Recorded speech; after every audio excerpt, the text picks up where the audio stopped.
Hi there and welcome back to the Ducoscopy Studios here in Geneva. I'm joined today by Francois Clerc, co-founder of A Associés. So Francois, welcome back to the studios. Thank you. Thank you very much for welcoming me, Jessica. So we have a very interesting topic today. We're talking about women as board members. So why is it important to have women as board members? Well, it's important because it has to do with the real life in the first place. We can say we should have women at board levels or among board teams because, according to statistics, they are not not sufficiently represented. But also simply because women are part of the real life, both in terms of demography and economics.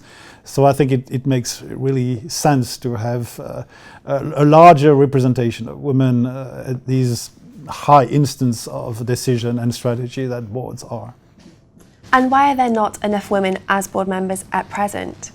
There are several reasons. One of the first one could be like in the very famous song that this is a man's world against all odds.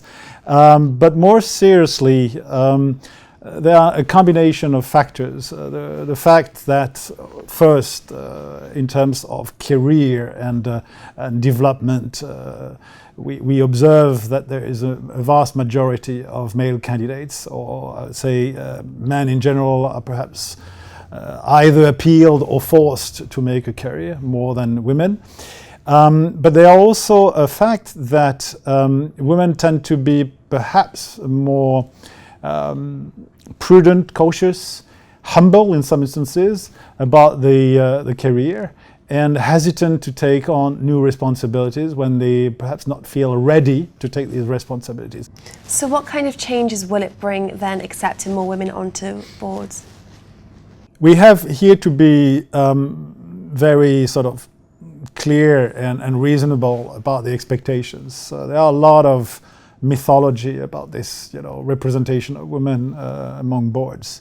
The first one is that it might have an impact on the value of the company, that investors might be sensitive to the fact that there is a better representation of women on boards, and for whatever magic reason they believe that it will have a long-term impact on this.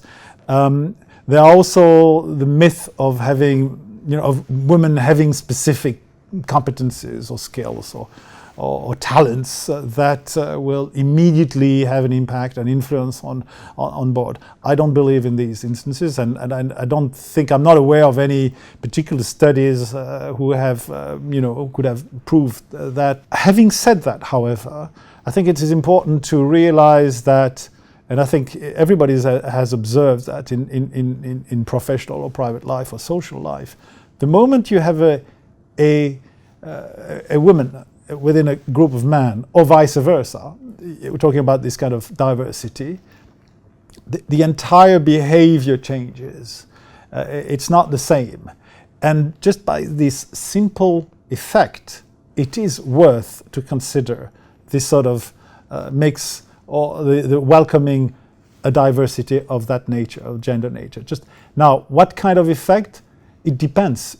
I mean, there's no magic, a single magic formula that would be the panacea. But it has always an impact. It has an impact that the group is not the same after and before. And because of that, and I might say this impact has always been positive, at least according to my observation. And for that simple reason, I would say, I would urge board members, male board members, to encourage and to welcome women just because of this simple effect, which again goes beyond the gender discussion, the personality discussions, and the magic discussion or the mythology discussion. So you mentioned the effect when there's two different genders then in a board meeting, for example. So what kind of differences would it bring further to that? It will be different each time.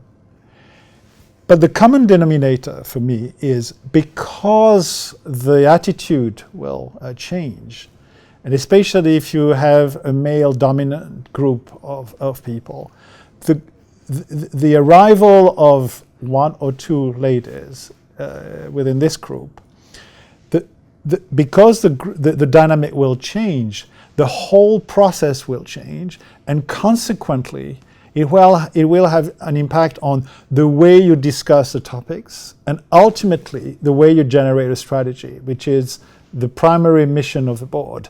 So in other words, having these people working together according to a certain paradigm, which would be, you know, the male-dominated or male-only monolithical, so to speak, behavior. The moment you introduce these pinch of salt or these two elements, which are, in this instance, the female factor, if you want, I'm absolutely convinced that it is for the benefit of the quality of the discussion and the group dynamics. And therefore, the outcome, which will be the generation of the strategy, together with the CEO in some instances, of course, but the quality of the outcome will be richer. And is that the main benefit then? Is there any other form of benefits or strategies from having women on the boards? It's an enormous benefit, because when you consider the importance of strategy and the ability of a board to generate a strategy of quality, not only a strategy which is a good quality because it has been crafted and engineered by intelligent people, but because it's doable, because it's implementable, because it makes sense, because it's in line with the history, the economy, and the future.